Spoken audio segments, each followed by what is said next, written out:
Yes, guys, so today's topic's gonna be traditional birth rates and fertility rates of the Punjabis compared to modern day. So when people hear the word traditional, they think, out of date, not good. Do you know what I mean? But there's the saying, old is gold. Do you know what I mean? So even though modern systems or modern ways of living, some of it is good, but there's pros and cons in both, you know? And there's failure rates in both as well. Do you know what I mean? There's more divorces now than back in the day. Do you know what I mean? I get it that girls should have careers as a backup plan, but it should be a backup plan. But I get it as well that it takes two people to afford a household these days, especially if you're living away from the in laws, separate in your own house, and you've got to pay a mortgage as well. And I get it, living with the in laws sometimes is not easy because it's a different lifestyles that you've come from sometimes, and sometimes the in laws can be out of order as well and a bit oppressive. But yeah, there's divorce rates are probably higher now than back in the days because back in the days the women didn't have careers, so they didn't have backup plan. But there was many successful families as well back in the days. People, okay, it might not have been a love marriage, but they got married, they had kids, they start loving each other, and they fell in love. And because they got kids and they're working together for the kids, the man was in his masculine, the woman was in the feminine, and there was no competitiveness because they're both yin and yang, both in the right energies and frequencies. Nowadays, when we go schooling, it's a bit masculine because you're taught to get a career and the careers are competitive, even if you've got a bit of a feminine job, like if you're a therapist or masseuse or whatever, you still got to compete with other companies, other people. So that competitive edge is what males had, like in Greek sports or in business and stuff. Males had that. Women, it's a new territory to them. Do you know what I mean? In the traditional way, they didn't compete for men. Most of it was arranged. They didn't need to look too good or have compete on social media for male validation or male attention. It wasn't that. So this competitive edge is a new thing in women, and sometimes it comes into the marriage as well, and then the marriage becomes conflicting instead of cooperating, or the woman is not submissive. And submissive, like I said, is demonized. Submissive just means respecting the man and trusting his lead in logical decisions. The man in a good marriage is submissive to the woman's emotional needs and the emotional instructions that she gives. Like back in the traditional times, it was a woman, Apotejana or Onadanyana Ola Ala. The man had to listen and he just used to go and get it. The woman was in charge of relations with other, you know, other household members, other families. She was in charge of that because she understood the sentiments of the nephew and niece, all the emotional regulation. She was in charge. The logical decisions were the man was in charge. But now, even though it's we're living in a masculine society, as in competitiveness, but men are still being emasculated because the jobs are sitting down, so the testosterone levels are being zapped. They're not manual jobs how they used to be in the olden days where, we've got desks, we've got computers, we've got this, that. Back in the days, men had to move, in it. They had to use their body. And, you know what I mean? Now we've got the different diet styles, junk food, fast food. People ain't got time to cook. They don't know how to cook. The ingredients. We don't know chemicals in everything, GMOs, all sorts of stuff going on. Back in the day in Punjab, it would have been less chemicals, the food, the garlic, all the sort of ingredients would have been organic and it would have been a bit more different type of foods as well. The Western is all processed and it's all made to last longer in the shelves and stuff like that, Like I said, there's pros and cons. Like there's an abundance of food in the West, but it doesn't mean it's always healthy. Fast food, Greg's, McDonald's, this and that. It's all pastry, processed carbs. Uh, everything's just processed, GMO'd, and we're not eating food in its like organic, natural, whole state. Do you know what I mean? It's all got chemicals in there and stuff like that.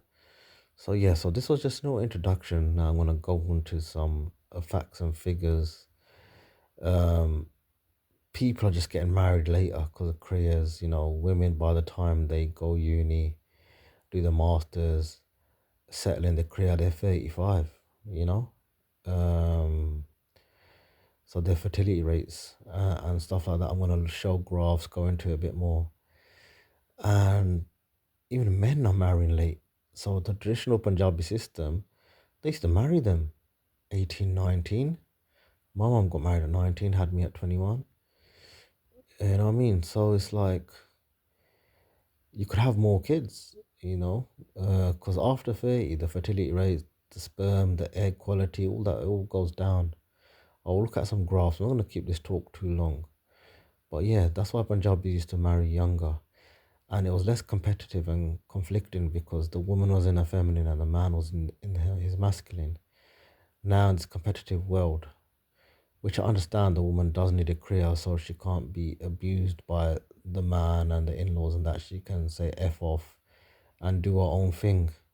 But even you can go uni, get your career, do a year in the job, get a bit of experience, and then get married and have your kids and stuff and just do the housewife thing till the kids, you know, then you can work part-time when the kids are a bit older because the first 5 years they need you. They should be sleeping in your bed. They should be like, you know, not crying in a separate room, left to cry, their emotional needs ain't met.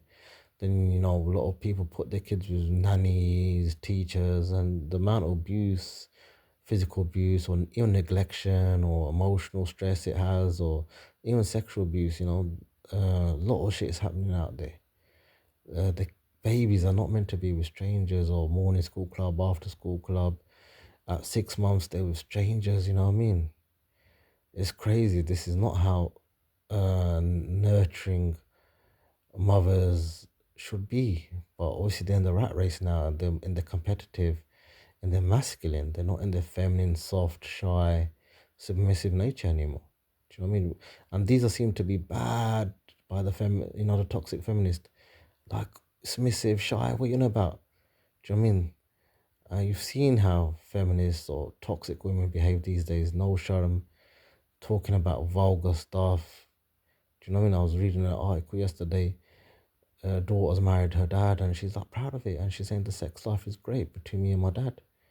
So, traditional Punjabis, they know used to even hold hands out in public. The intimacy used to be private, and this is husband and wife. She'd be like, "Nahi ji, haan ji, nahi, nahi, changa nahi lagta." They were married; it was legitimate, and they still didn't. That's how much standards they had. Chalo, let me just go into some facts and figures. Then take care. So the traditional Punjabi family used to have five, six kids, I know. Some seven, eight, nine, but definitely five minimum because they got married younger, so they were more fertile, and the man's sperm quality, because he was doing a lot more movement, the food quality was better. So the traditional families of Sikhs were pretty strong. Like, so even if one kid dies in an accident or one becomes ill, or you lose one, two kids, sometimes these just say one goes jail for life or something happens, you're still gonna have two, three kids left. If you're only having two kids like the modern family, one kid dies, you got one left. Sometimes one could get disease, one could go jail or something. Anything can happen. So you ain't got much left to play with. Like that's gonna carry on the lineage and stuff. So these lot used to get married 18, 19. Back in the day, they used to get married even younger. Do you know what I mean? So now people get married at 32, 35, some in their 40s. They're only going to be able to knock out one, two kids, if that, you know. A lot of people need IVF because the sperm quality, the egg quality, they left it so late, you know what I mean? So the modern family in the West, they'll have about two kids. They have the poodle, the goldfish. They get married later, like I said. The pros are, look, most of us get to choose our partner.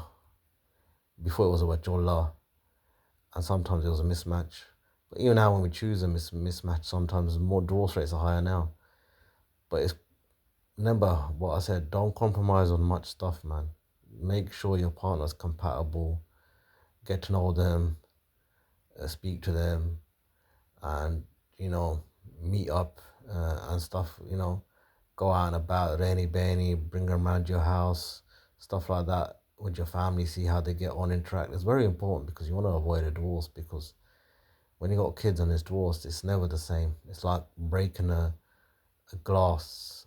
You can patch it up with super glue here and there, but you can see the marks. Kids thrive in a happy environment with two parents together, the male and masculine, yin and yang, working together. When it's a split, it might be better than a toxic marriage, but it's still very complex, and it will scar and wound the kids. You know what I mean? So women are generally pretty fertile up until 30, Hannah. After 30, then we start seeing decline. So obviously after this is why I recommend after uni, get your career. Uh, by 22, get married. Even if you want to do masters, whatever, you're married is fine. Then 23, start having kids. Till 30, you can have two, three kids. I know cost of living and stuff like that, but if do you know what I mean? But if your husband's got a good job or you've got a good career when they're back in school full time, do you know what I mean? Then you can do part time and still pick them up from school or whatever. Got to juggle it. It's got to balance it in this day and age. It's a modern society, modern system, innit? But try to knock your kids out before 30. If you wait till 35 when you're married, so what happens is the ovarian reserve, the number of eggs reduces as you get older.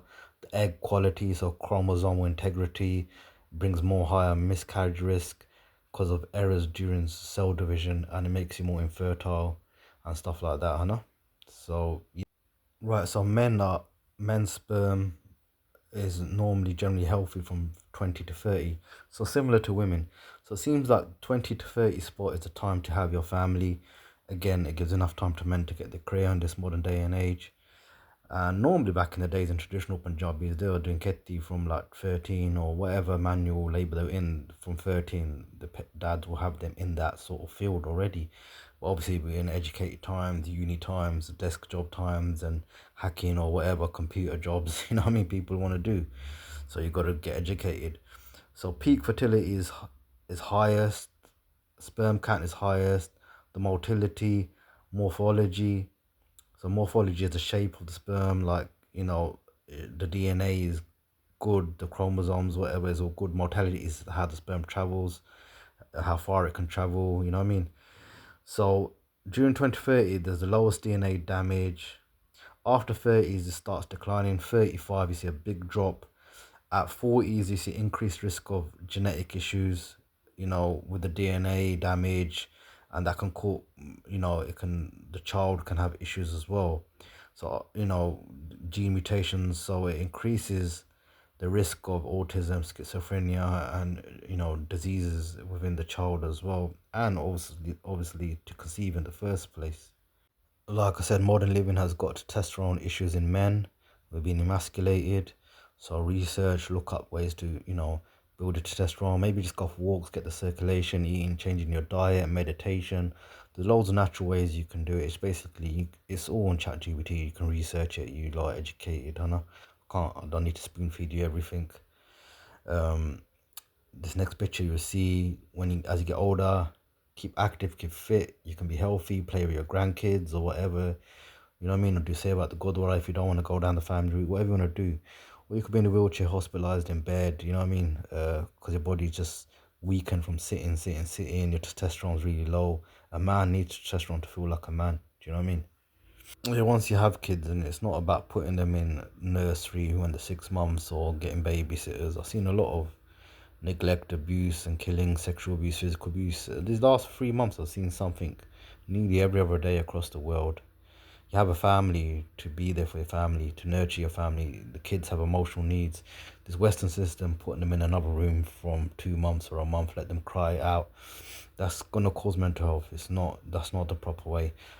They just This is very like a system. Eastern systems, we are a lot better in a lot of ways. You know what I mean? We've had massage, Ayurvedic, a lot of stuff, meditation, which the Western medicine or Western science is just catching up.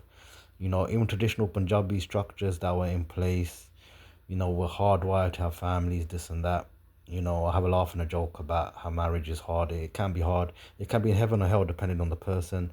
So make sure you do your homework. Make sure you're compatible. But we are hardwired to procreate.